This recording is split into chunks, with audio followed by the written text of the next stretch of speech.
Islam sangat memuliakan kedudukan perempuan. Banyak sekali ayat Al-Quran yang membahas tentang perempuan dan kontribusinya dalam keluarga dan negara. Bahkan Allah mendedikasikan satu surat An-Nisa untuk perempuan. Namun, jika kedudukannya begitu mulia, kenapa Hawa dituduh penyebab diusirnya Adam dari surga? Benarkah Hawa tercipta dari tulang rusuk Adam yang bengkok? Lalu, bolehkah perempuan menjadi pemimpin, termasuk menjadi imam dalam salat berjamaah?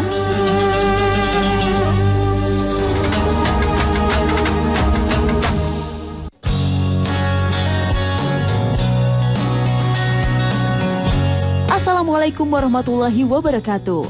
Selamat pagi pemirsa Trans 7. Alhamdulillah pagi ini kita bisa bertemu kembali dalam Hasanah Ensiklopedia Islam Dunia. Allah telah menciptakan manusia terdiri dari lelaki dan perempuan yang masing-masing memiliki fisik dan karakter yang berbeda. Tidak untuk dibeda-bedakan, tapi untuk saling mendukung dan melengkapi. Dalam Al-Quran sendiri, perempuan seringkali disebut-sebut. Allah bahkan membuat surat An-Nisa khusus untuk perempuan. Ada juga surah Maryam, perempuan suci yang merupakan ibunda dari Nabiullah Isa alaihi salam. Sudah jelas bukan? Islam sangat menjunjung tinggi perempuan. Kedudukannya begitu mulia di hadapan Allah Subhanahu wa Ta'ala. وَمِنْ آيَاتِهِ أَنْ خَلَقَ لَكُم مِّنْ أَنفُسِكُمْ أَزْوَاجًا لِتَسْكُنُوا إِلَيْهَا وَجَعَلَ بَيْنَكُم مَّوَدَّةً وَرَحْمَةً. Sebagian dari tanda-tanda kekuasaan Allah bahwa Dia menciptakan untuk kamu kaum pria, istri-istri kamu yang sejenis dengan kamu, agar kamu merasa tenang di sampingnya, dan Dia menciptakan kasih sayang di antara kamu. Quran Surat Ar-Rum ayat 21. Banyak pula hadis yang mengungkapkan keistimewaan perempuan. Salah satunya adalah keistimewaan doa oleh perempuan. Doa yang dipanjatkan oleh perempuan akan lebih diijabah oleh Allah. Hal ini sesuai dengan sifat perempuan yang lebih penyayang. Rasul bersabda bahwa ibu lebih penyayang daripada bapak, dan doa orang penyayang tidak akan sia-sia. Subhanallah. Begitu mulia perempuan dalam Islam, sosoknya begitu diagungkan dan dijaga kemurniannya. Hal ini tentu jauh berbeda dengan kondisi perempuan jauh sebelum masa Rasulullah. Pada masa jahiliyah, perempuan didiskriminasikan. Bahkan perempuan tidak dianggap mempunyai ruh dan tidak berhak atas dirinya sendiri. Astagfirullahalazim. Peradaban Yunani yang konon dikenal sebagai peradaban Renaissance atau peradaban yang lahir kembali, nyatanya tidak menghargai keberadaan perempuan. Pada masa ini, perempuan dirampas hak atas dirinya sendiri. Membaca dan menulis adalah hal yang dilarang. Perempuan tak punya pengaruh pada kehidupan sosial. Satu-satunya cara agar perempuan dihargai adalah dengan menjadi hetairai atau pelacur kelas atas. Perempuan terhormat yang tidak menjadi hetairai malah disekap di rumah. Seorang perempuan tak boleh menampakkan batang hidungnya ataupun mengeluarkan suara sedikit pun ketika tamu berkunjung. Ia juga hanya dibekali pengetahuan minim tentang rumah tangga, karena pengetahuan intelektual merupakan pengetahuan yang identik dengan hetairai. Sungguh nyata rendahnya perempuan pada masa ini. Suami berhak untuk menjual, mengusir, menganiaya, bahkan membunuh istrinya sendiri. Perempuan memang telah diperbolehkan memiliki usaha, namun hasil jerih payah mereka menjadi hak milik keluarga lelaki. Hal ini terus berlangsung sampai abad ke-6 Masehi. Dari masa ke masa, perempuan selalu dianggap penghuni kelas 2. Ketika seorang perempuan berpendidikan muncul di abad pertengahan, hal ini dianggap tidak wajar. Dokter perempuan pertama di dunia, Elizabeth Blackwell, harus mengalami boikot dari teman-temannya di tahun kelulusannya, tahun 1849, karena perempuan dianggap tidak wajar untuk mengenyam pendidikan. Pada zaman jahiliyah, kelahiran anak perempuan adalah sebuah aib. Seorang ayah akan murka ketika istrinya melahirkan bayi perempuan. Maka itu, bayi-bayi itu dikubur hidup-hidup.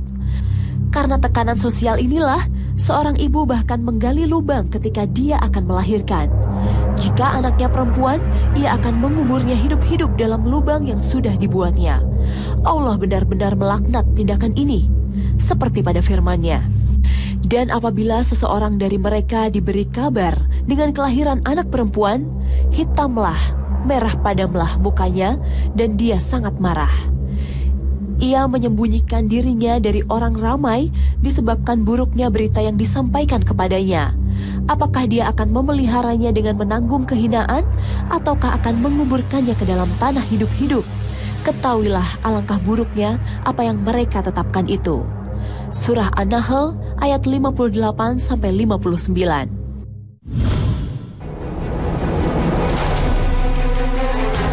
Kedatangan Nabi Muhammad membawa pencerahan pada umatnya. Tradisi kubur bayi ini dihilangkan dan banyak umat yang insyaf bertobat atas kesalahan pada zaman jahiliyah. Pada masa Nabi ini, perempuan dikembalikan haknya. Salah satunya adalah hak untuk belajar. Ilmu diserap sebanyak-banyaknya oleh perempuan asalkan sesuai akidah. Saat itu, Aisyah radhiyallahu anha, istri Nabi, dikenal sebagai perempuan yang amat cerdas. Ia adalah pembawa riwayat paling autentik karena hidup berdampingan dengan Nabi. Aisyah radhiyallahu anha dianugerahi ingatan yang tajam sehingga bisa menyampaikan sunnah-sunnah Nabi kepada umat. Begitu luas ilmunya sampai disebutkan bahwa jika ilmu seluruh wanita dikumpulkan dan dibandingkan dengan ilmu Aisyah, maka ilmu Aisyah radhiyallahu anha akan lebih banyak. Tak hanya di bidang pendidikan, perempuan pun diperbolehkan untuk berjihad layaknya laki-laki. Salah satu yang paling dikenal adalah Nusaibah binti Ka'ab. Ia ikut berjihad pada perang Uhud dengan memasok air kepada prajurit dan mengobati yang terluka. Bahkan Nusaibah pun ikut mengangkat pedang untuk melindungi Rasulullah. Saat itu, kondisi pasukan muslim sedang kocar-kacir. Seorang muslim berlari mundur sambil membawa perisainya. Rasul pun berada dalam bahaya tanpa perlindungan. Seketika itu juga, Nusaibah mengambil perisainya dan menghadang bahaya demi melindungi Rasul. Sabda Rasulullah, "Tidaklah aku melihat ke kanan dan ke kiri pada pertempuran Uhud, kecuali aku melihat Nusaibah binti Ka'ab berperang membelaku." Begitu beraninya Nusaibah mengayunkan pedangnya, ia dijuluki Ummu Umarah, pahlawan perempuan yang mempertaruhkan jiwa raga demi Islam. Nusaibah radhiyallahu anha bahkan ikut berjanji setia bersama 70 orang lelaki untuk sanggup mati di jalan Allah di Baitur Ridwan. Maha besar Allah yang menciptakan perempuan dengan kemuliaan yang menyertainya. Perempuan juga diakui kecerdasannya dengan mengizinkan mereka untuk mengambil posisi penting dalam masyarakat. Adalah Ashifa binti Abdullah, seorang perempuan yang dipercaya oleh Umar bin Khattab untuk menjadi manajer pasar Madinah karena kecerdasannya. Pada masa kekhalifahannya, Umar bin Khattab sangat menghormati Ashifa dengan mendahulukan pendapatnya, menjaga dan mengutamakan kecerdasan pemikirannya. Ashifa berhak untuk mengawasi persaingan sehat di pasar dan menindak riba, penipuan, dan permainan pasar lainnya. Ketika orang lain mempertanyakan keputusan Umar mengangkat Ashifa dan ingin menjatuhkannya, maka Umar berkata, "Jika ada yang ingin menjatuhkan Ashifa, maka itu sama saja dengan menjatuhkanku." Bahkan seorang Umar bin Khattab yang dikenal keras mengakui kecerdasan perempuan. Sebuah hadis riwayat Ahmad menyebutkan, salah satu ciri laki-laki terhormat adalah yang paling baik dan bersikap lemah lembut terhadap istrinya. Subhanallah, kemuliaan seorang lelaki diukur dari caranya memuliakan perempuan. Namun kenapa perempuan disalahkan atas pengusiran Adam dan Hawa ke bumi? Pandangan seperti ini adalah sebuah pemahaman yang salah. Jelas-jelas dalam Al-Quran disebutkan bahwa setan menggoda keduanya, bukan hanya Hawa semata. Simaklah surah Al-Baqarah ayat 36. فَأَزَلَّهُمَا الشَّيْطَانُ عَنْهَا فَأَخْرَجَهُمَا مِمَّا كَانَا فِيهِ وَقُلْنَا اهْبِطُوا بَعْضُكُمْ لِبَعْضٍ عَدُوٌّ. Lalu keduanya digelincirkan oleh setan dari surga itu dan keduanya dikeluarkan dari keadaan yang mereka nikmati sebelumnya. Bahkan Adamlah yang disebutkan sebagai penanggung jawab kesalahan karena Adam bertanggung jawab dan menjadi pemimpin atas istrinya Hawa. فوسوس إليه الشيطان قال يا آدم هل أدلك على شجرة الخلد وملك لا يبلى. Kemudian setan membisikkan pikiran jahat kepadanya dan berkata, "Hai Adam, maukah saya tunjukkan kepadamu pohon kuldi dan kerajaan yang tidak akan punah?" Quran Surat Toha ayat 20. Pandangan yang mempersalahkan Hawa berasal dari ajaran Yahudi. Dalam kitab Genesis disebutkan dialah yang menyebabkan Adam dihukum dan diusir dari surga. Bahkan berbagai gejala kewanitaan seperti menstruasi dianggap sebagai kutukan. Jelas keliru ketika mengkambing hitamkan perempuan. Karena manusia sejatinya diturunkan ke bumi untuk mengemban tugas mulia dari Allah sebagai khalifah atas makhluk lainnya. وَإِذْ قَالَ رَبُّكَ لِلْمَلَائِكَةِ إِنِّي جَاعِلٌ فِي الْأَرْضِ خَلِيفَةً قالوا أتجعل فيها من يفسد فيها ويسفك الدماء ونحن نسبح بحمدك ونقدس لك قال إني أعلم ما لا تعلمون. Dan ingatlah, tatkala Tuhan engkau berkata kepada malaikat, "Sesungguhnya aku hendak menjadikan di bumi seorang khalifah." Berkata mereka, "Apakah engkau hendak menjadikan padanya orang yang merusak di dalamnya dan menumpahkan darah, padahal kami bertasbih dengan memuji engkau dan memuliakan engkau?" Dia berkata, "Sesungguhnya aku lebih mengetahui apa yang tidak kamu ketahui." Quran Surat Al-Baqarah ayat 30. Tetapi ada banyak hadis Nabi yang dituduh bentuk diskriminasi Islam terhadap perempuan, yang menyatakan perempuan berasal dari tulang rusuk yang bengkok. Rasulullah bersabda yang diriwayatkan oleh Imam Bukhari dari Abu Hurairah,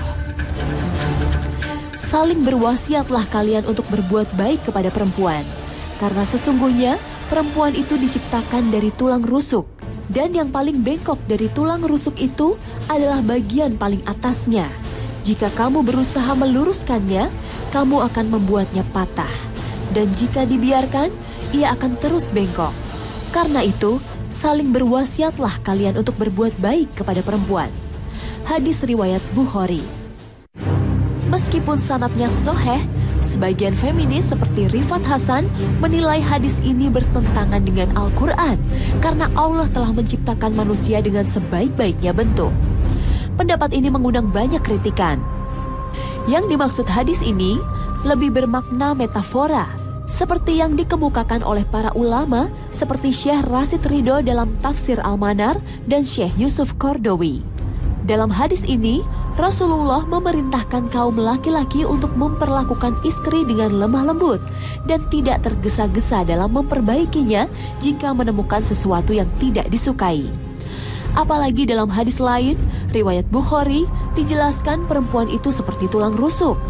Jika kamu ingin membetulkannya, kamu akan mematahkannya. Imam Bukhari dalam kitabnya An-Nikah menerangkan bahwa hadis ini menyatakan sifat fitrah wanita, bukannya hakikat kejadiannya. Karena itulah, memperlakukan perempuan haruslah dengan bijaksana dan lembut, karena sifat perempuan tidak sama dengan lelaki. Jika berbuat kasar untuk merubah karakter perempuan, akan fatal sefatal meluruskan tulang rusuk yang bengkok. Allah Subhanahu wa Ta'ala berfirman bahwa penciptaan perempuan dan lelaki adalah dari jenis yang sama. Tak ada perbedaan antara perempuan dan lelaki saat penciptaannya. يا أيها الناس اتقوا ربكم الذي خلقكم من نفس واحدة وخلق منها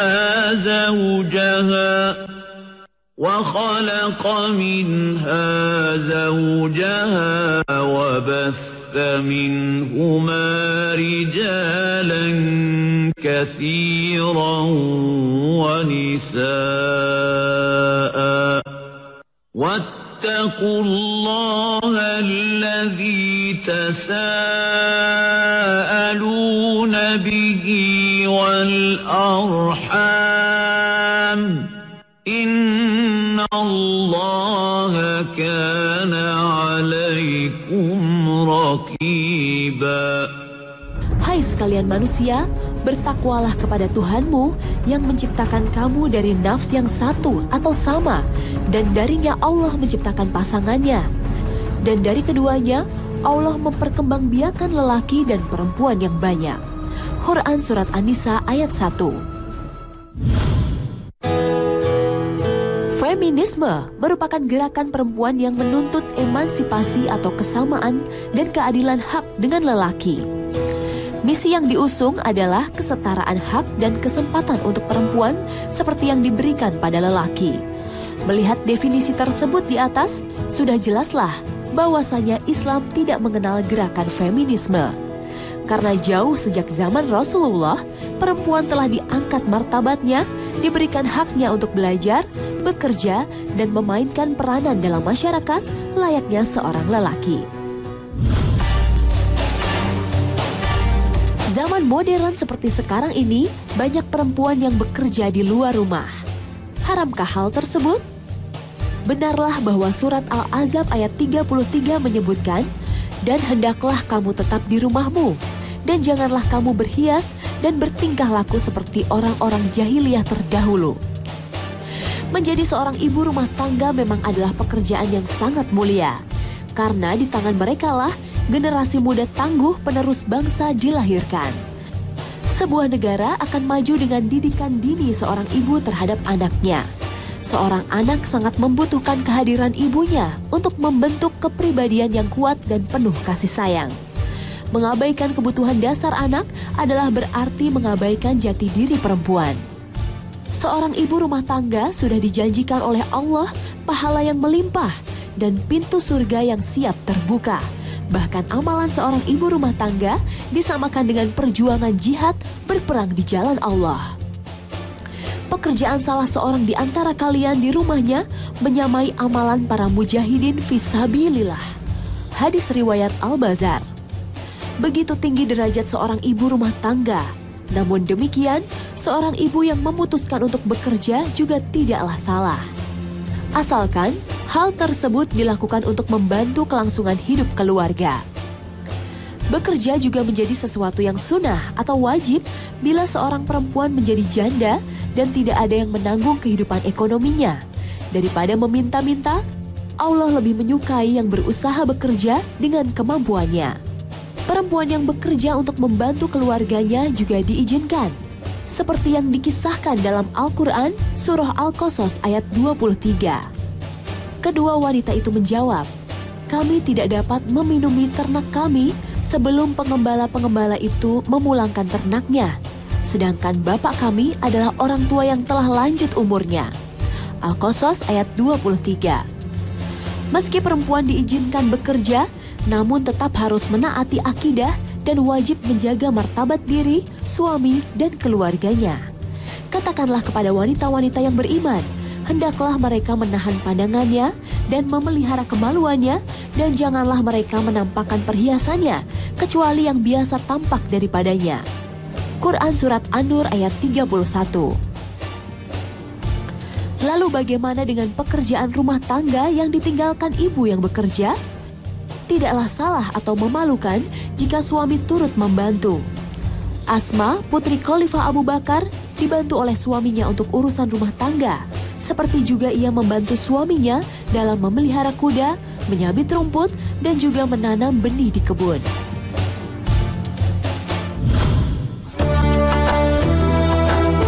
Sejarah telah membuktikan bahwa perempuan tak hanya lembut budi pekertinya, namun cerdas kritis pola pikirnya. Tak heranlah banyak pemimpin perempuan bermunculan. Karena kemampuannya, perempuan diserahi tanggung jawab untuk mengisi posisi penting. Bahkan ada perempuan yang dipilih untuk memimpin sebuah negara. Salah satunya adalah Benazir Bhutto.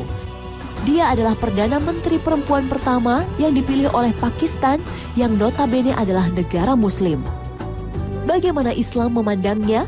Bolehkah perempuan memimpin kaum lelaki?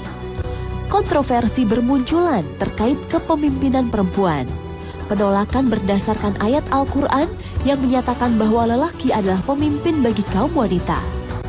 Namun, banyak ahli tafsir yang menganggap bahwa arti pemimpin dalam ayat ini adalah dalam lingkup keluarga. Penolakan lainnya didasarkan sabda Rasul, yaitu tidak akan berbahagia suatu kaum yang menyerahkan urusan mereka kepada perempuan. Hadis ini diriwayatkan ketika masa kerajaan Persia. Saat itu, putri Raja Persia, Kisra, menggantikan ayahnya menjadi raja. Masyarakat Persia saat itu kurang menghargai keberadaan perempuan. Maka itu sangatlah wajar dan bijak jika Rasul mengucapkan hal tersebut. Syekh Yusuf Qaradawi berpendapat untuk memahami hadis harus dikembalikan kepada kaidah umum. Hubungan antara laki-laki dan perempuan sama dalam beribadat kepada Allah, berdakwah untuk agamanya, dan melaksanakan amar ma'ruf nahi munkar. وَالْمُؤْمِنُونَ وَالْمُؤْمِنَاتُ بَعْضُهُمْ أَوْلِيَاءُ بَعْضٍ يَأْمُرُونَ بِالْمَعْرُوفِ وَيَنْهَوْنَ عَنِ الْمُنكَرِ وَيُقِيمُونَ الصَّلَاةَ وَيُؤْتُونَ الزَّكَاةَ وَيُطِيعُونَ اللَّهَ وَرَسُولَهُ أُولَئِكَ سَيَرْحَمُهُمُ اللَّهُ إِنَّ اللَّهَ عَزِيزٌ حَكِيمٌ. Dan orang-orang yang beriman, lelaki dan perempuan, sebagian mereka adalah aulia bagi sebagian yang lain. Mereka menyuruh untuk mengerjakan yang makruf, mencegah yang mungkar, mendirikan sholat, menunaikan zakat, dan mereka taat kepada Allah dan Rasul-Nya. Mereka itu akan diberi rahmat oleh Allah. Sesungguhnya Allah Maha Perkasa lagi Maha Bijaksana. Quran Surat At-Taubah ayat 71. Menurut Yusuf Qaradawi, seorang perempuan boleh saja berkarir di luar rumah dengan syarat tidak melanggar kode etik kesopanan yang diajarkan syariat Islam, tidak mempertontonkan kecantikannya kepada orang lain sehingga mengumbar nafsu, dan tidak melakukan pergaulan bebas atau berduaan dengan laki-laki yang bukan muhrim. Oleh karena itu, boleh-boleh saja jika ada kesempatan perempuan menjadi pemimpin. Seorang perempuan berhak untuk maju dalam kancah politik, tetapi dengan tujuan untuk menegakkan amar ma'ruf nahi munkar. Alhamdulillah, Islam telah menempatkan perempuan pada posisi tertinggi yang sangat mulia dan dihormati. Sudah sepatutnya lah kita bersyukur karena Allah Subhanahu wa Ta'ala memberikan kesempatan dan perlakuan yang begitu suci pada perempuan. Wassalamualaikum warahmatullahi wabarakatuh.